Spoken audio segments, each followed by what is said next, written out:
Mga kabayan, kamusta po? Si Kamanong po, nagbabalik po muli para po magkomento po sa inyo dito po sa Tambay mga kabayan. Samahan niyo po inyong lingkod, magkomentuhan na po tayo. Komentuhan po natin mga tambay, ito pong napakatatapang na senador at senadora pagdating po sa China, mga kababayan. At talagang gusto pa nilang ipersona ng grata ang embahada ng China dito sa ating bansa sa Pilipinas. Napakagagaling po gumawa po ng issue para lang po yata mailihis ang issue nila ng korupsyon. Lalong-lalo po itong senadora na meron din pong allocable at insertion na hindi bababa sa 3 billion. Pagdating po sa korupsyon, tahimik, walang yaw-yaw. Pero pagdating po sa China, ay napakatatapang. Ang tanong, paano kaya kung ang China po ay rumesbak sa Pilipinas? May magagawa po ba itong matatapang nating mga senador? Lalong-lalo na kung gera at lalong-lalo na kung i-pull out pa ang mga Pilipino sa bansa nila na milyon ang po pwedeng mawalan ng trabaho. Hindi po ba? Ito po, nagsalita po ang embahada po, ang ambassador po ng Chinese, ang ambassador ng Chinese Embassy sa ating bansa. At ito po ang pahayag ng kanilang Chinese official. Ito po mga kabayan, ang nasa social media ngayon. Ayon po sa Chinese official, ayan po, ano po sabi, Chinese official, iginiit na handa silang isara ang Chinese Embassy sa Pilipinas. Kung sakaling ideklarang persona non grata ang sinumang Chinese diplomat, handa umanong isama ng ambassador ang buong public diplomacy team ng Chinese Embassy. Mga kabayan, as team, we stay or live together, mga kabayan. Ayon po kay Chinese ambassador o assembly in Manila, Chinese Embassy in Manila, mga kabayan. Ayan po, napakahirap po yan. Dahil po napakahirap po nating labanan sa ngayon ang China, lalo-lalo po pagdating po sa gipitan. Dahil wala po tayong ibubuga sa kanila.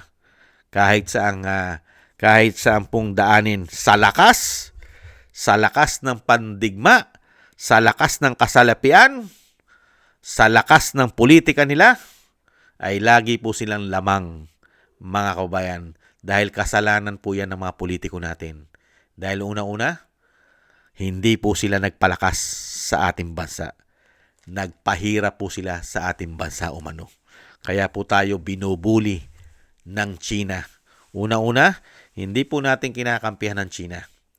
Bagkus, binabatikos pa nga natin sila, mga kabayan, sa ginagawa nila. Dahil kasalanan din po ng gobyerno natin na mga nanunungkulan sa atin ang nangyayari sa ating bansa.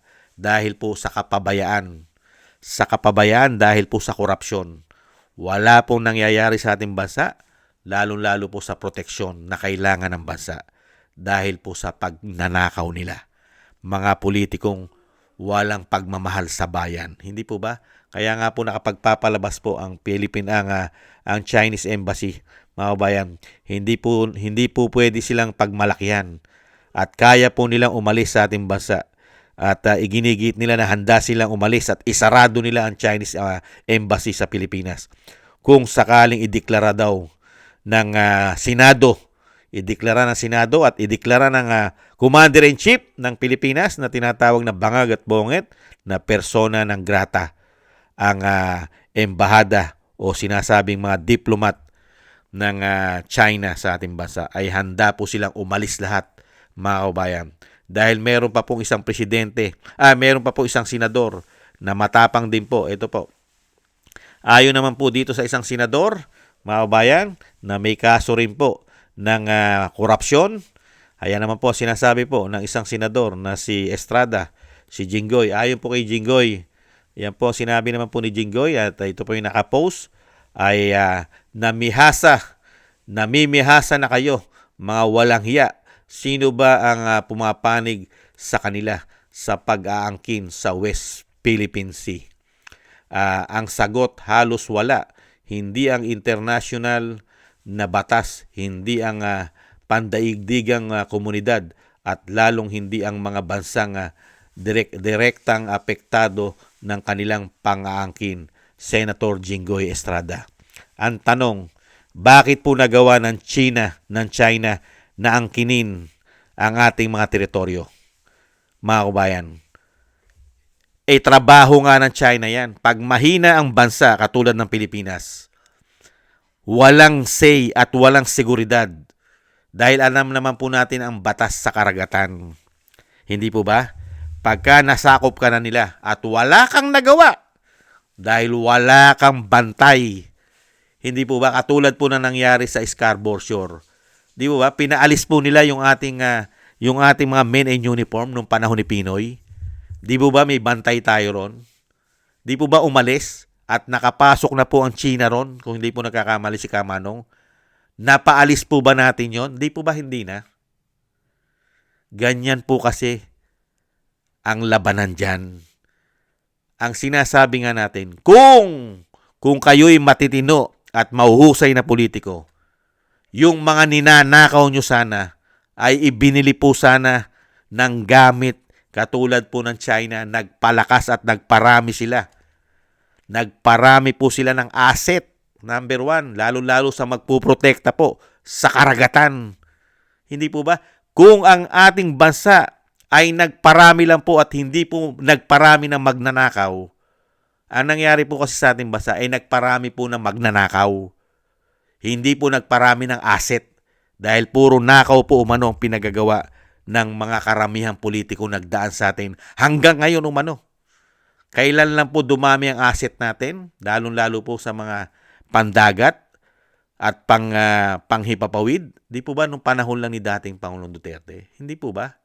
Ibang klase itong mga senador na ito. At ito pa po isa. Ito pa po matindi, mga kabayan. Ito pa po, yung isang babae. Napakaingay po sa China. Pero pagdating po sa korupsyon sa ating bansa, tahimik! Ito po mga tambay. Tingnan po natin ito po isang babae, mga kabayan, na sumusuporta pa yata sa mga kaliwa. Expect at hingiin sa atin ang pagrespeto sa kanila. Talagang hindi po katanggap-tanggap ang kanilang pag-uugali dito sa atin. Kaya kung nagrereklamo si Ambassador, kagagawa nila iyan eh. Tayo nga po yung sobrang pinahahaba ang PC natin. So wag nilang i-gaslight ang tayong mga Pilipino. Wag nilang subukang baluktutin ang klarong nakikita ng ating mga mata at klarong naiintindihan ng ating mga utak. Kahit sa pamamagitan pa ng disinformation at propaganda nila, kahit pag gumagamit sila di umano ng mga Pilipinong spokespersons o PR agencies at aming iimbestigahan yung ganyang seryosong teorya, kahit pa, klaro po sa atin mga Pilipino at pati sa ibang mga bansa na kumakampi sa atin na talagang nagkokontrabida ang China sa usaping ito. Expect at hingiin sa atin ang pagrespeto sa kanila. Talagang hindi po katanggap-tanggap ang kanilang pag-uugali dito sa atin. Kaya kung nagrereklamo si Ambassador, kagagawa nila iyan eh. Tayo nga po yung sobrang pinahahaba ang PC natin. So wag nilang i-gaslight ang tayong mga Pilipino. Wag nilang subukang baluktutin ang klarong nakikita ng ating mga mata at klarong naiintindihan ng ating mga utak. Kahit sa pamamagitan pa ng disinformation at propaganda nila. Yan po mga tambay. Napakatapang po sa issue ng China. Pero pagdating po sa issue ng korupsyon, mga kabayan, tahimik. Tahimik. At inililihis po nila ang issue ngayon sa China. Dahil pati po yata siya'y sangkot. Nakita niyo po? Kahit tapang-tapang po pagdating sa China. Paano ko po kung lumaban sa Pilipinas yan? Hindi po ba? May magagawa po ba ang tapang ni Risa Hontiveros? Hindi po nila trabaho. Hindi po trabaho ng mga senador. Di ba? Lalo-lalo po pag foreign policy. Pag foreign policy na po, trabaho po ba ng mga senador yan? At sila po ang napakatapang. Hindi po ba dapat na nagsasalita niyan ay ang Pangulo na tinatawag na banga at bongit? Kaya nga po, ginawan po sila ng ating mga kababayan. Ito po ang sabi ng ating mga kababayan. Ginawan po sila ng video. Lalong-lalo po itong babae na napakatapang sa China. Pero pagdating sa korupsyon, tahimik. Wala kang maririnig sa korupsyon, mga kabayan, dito po sa taong ito at sa mga senador na ito. Sir, nag-iingay na naman ng babaeng senador tungkol sa China. Hayaan lang natin siya. Mas okay nga yan. Madadivert ang issue sa pagnanakaw natin. Bakit parang natatabunan na ang issue sa flood control ng issue tungkol sa China? Bakit mas maingay si Hontiveros sa issue sa China kesa sa korupsyon? Ano at sino ba talaga ang totoong kalaban ng mga Pilipino? Ang China ba o ang mga corrupt na politicians na ninanakawan ng bilyones ang bansa natin? Tatandaan sana natin na mahina at nabubuli ang Pilipinas dahil na rin sa kagagawa ng mga corrupt at incompetent na mga politicians natin. Kung tapat lang sana ang mga politicians natin at nagagamit sa tama ang pondo ng bayan, eh di sana mayaman at maunlad na ang Pilipinas ngayon. Tama po. Yan po. Ganyan po katindi, mga kabayan. Ito pong mga politiko na sanay pong magsinungaling sa ating mga Pilipino. Dinadivert po ng issue at dinadala po sa China. Mga kabayan, kung sila po'y matitinong politiko, tama po yan eh. Yang ginawa pong AI. Kung matitino lang po silang politiko at hindi sila kurap at magnanakaw, mayaman na po ang ating bansa at napakarami na po natin pang depensa sa mga magtatangka na sakupin at kunin ang ating mga teritoryo. Di po ba? Dahil mayaman ang ating bansa kung hindi po sila magnanakaw. Tapos ngayon isisisi sa mga Pilipino, pero sila ang may kagagawan. Kaya po tayo nabubuli at minamaliit ng China. Mayaman po ang ating bansa. Mayaman po. Marami tayong pera kung tutuusin. Nananakaw lang po ng mga magnanakaw na mga hindot na yan. Di po ba? Katulad po ngayon, ang issue po ay daan-daang bilyon, trilyon, at magkakasama po sila. Hindi po ba Risa Hontiveros? Kasama si Jinggoy dyan? Umano? Di po ba? At marami pang iba na matatapang. Pero pag issue ng korupsyon, tahimik. Nakita niyo po yung mga pinagnanakaw po nila ng mahabang panahong pagnanakaw sa mga Pilipino, sa ating buwis. Ilan na po sana ang mabibili niyan na asset para proteksyonan yung sinasabi nilang West Philippine Sea. Di po ba? Ilang dekada na po, dekada na po mga kababayan, na pinagnanakawan po nila ang buwis natin na sana'y umunlad na ang ating bansa. Dapat ay nakikipagsabayan na tayo sa China, sa Japan, sa Korea, kahit sa Taiwan. Di ba? Yung mga kalapit nating kapitbahay na pag-iiwanan na tayo. Hindi po ba? Eh kung yung maliit na Singapore, tinalo tayo ng napakalaking diferensya. Hindi man lang tayo nalagay man lang sa kalingkingan nila, sa ganda ng kanilang ekonomiya. Pero kung tutuusin, ay mayaman ang ating bansa. Pero nagkaroon po kasi tayo ng mga demonyo at magnanakaw ng mga politiko. At sari-saring lahi. Nagpapalit lang po ang lahi nila. Pero continue pa rin po ang pagnanakaw nila, umano. Hindi po ba? Kaya nga itong ginagawa pong katapangan ng mga senador na ito, lalong-lalo itong babae na napakaingay na ito, na akala mo, yung ginagawa nilang katapangan ngayon, eh sila rin ang may gawa. At ang pinakamabigat niyan, mga kabayan, pagka gumanti po ang China at i-pull out nila lahat, pati po ang kanilang sinasabing embahada, at pati po isama na ang kanilang mga negosyo, mga investment sa Pilipinas, at pauwiin pa ang ating mga kababayan na nag-ibang bansa dahil sa hirap ng buhay sa bansa natin, para po mapakain at mapag-aral ang kanilang mga anak. Nagtsatsaga po silang maging OFW sa China. Napakalaki po ng bansang China. Sako pa niya ng Hong Kong, Macau, at marami pang iba. Na halos lahat po ay meron tayong OFW.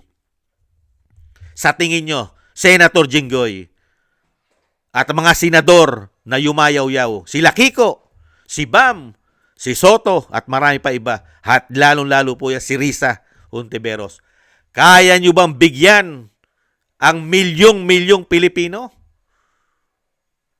Ang milyong Pilipino, pag yan ay pinull out at pinauwi ng Pilipinas, at nagalit ang China, Paano kung bigyan po ng persona ng grata lahat ang Pilipino sa kanilang bansa at pauwiin sa ating bansa? Ano ibibigay niyong trabaho? Hindi po ba? Bibigyan mo rin po kasi ng senaryo ng logic. Kailangan mo ba maging matapang na ikaw rin ang may gawa na kasalanan kaya nagkaganito ang ating bansa? Dahil kayo ang nanunungkulan, pinabayaan nyo ang Pilipinas na maghirap. Mayamang bansa ang Pilipinas, pero ginawa nyong mahirap dahil sa pagnanakaw ninyo, umano. At yung nararapat sana para sa bansa na protektahan ang ating bansa, lalong-lalo sa mga bansa na katulad po nila na sumasakop sa mga bansang mahirap dahil po malakas sila. Hindi po ba? Dahil sobrang lakas nila eh. Kaya nga pag mahina ang bansa mo, kaya ka nilang bulihin. Dahil nga mahina ka. Dahil kaya ka naging mahina, dahil kagagawan mo rin. Katulad ng ating bansa, kagagawan po nila. Kaya po nagkaganito ang ating bansa. Inapi tayo at naapi. Dahil kasalanan din po ng mga magnanakaw na politiko po na naglilingkod sa ating bansa na mas inuuna po nila na payamanin ang kanilang pamilya, ang kanilang lahi, kisa po sa ating bansa. Real talk. Hindi po ba mga kabayan? Kaya wala po tayong sisisihin sa nangyayari po sa ating bansa. Unang-una po ang mga magnanakaw na mga politiko sa ating bansa. Real talk. Lalong-lalo po yung maiingay ngayon. Nung pumasok po ang Binagoang Pilipinas at ang 19 Congress at 20 Congress ngayon, nakita nyo naman po, gaano karami po ang ninanakaw nila na issue. Daan-daang bilyon, trilyon. Kung yan ay naibili mo ng barko, ilang barko po yan na mga ninanakaw nila taon-taon sa napakahabang panahon. Mga kababayan, di po ba napakarami? Pero hindi po nangyari yan dahil naibulsa lang po nila yung mga hayop na yan at ngayon ay sila kay ingay-ingay na akala mo na may nagawang tama at may nagawang kabutihan sa ating bansa. Ibang klase kayo, mga hindot kayo, umano. Maraming salamat po sa gusto po ng ating tambayang makabayan sa YouTube at TikTok at ganun din po sa ating mga subscribers. Maraming salamat po sa inyo sa mga nagko-comment, like, share, and subscribe. Thank you po mga kabayan. At thank you rin po sa mga nagbibigay po ng tulong. Maraming salamat po. Shoutout po sa inyo lahat. Kay Kingston ng Hong Kong, kay Eric Hershaw ng Canada, kay Jake Yahut ng Maisog, California, USA, Gina Ray Solidides ng Berlin, Germany, Julieta Celona, Sydney, Australia, Baby Roman, Ate Isa ng Cagayan, si Pila Am, si Annie Jo, si Gay at Shena, si Tatay Nick ng Canada, at si Balance Vision TV. Maraming salamat po sa inyo mga kabayan. Shoutout po sa inyo lahat at ingat-ingat po kayo lalo-lalo po sa inyo pumapagawa. At maraming salamat po mga kabayan. God bless po mga kabayan. Ingat-ingat po tayo. Bye-bye at konting tiis lang po.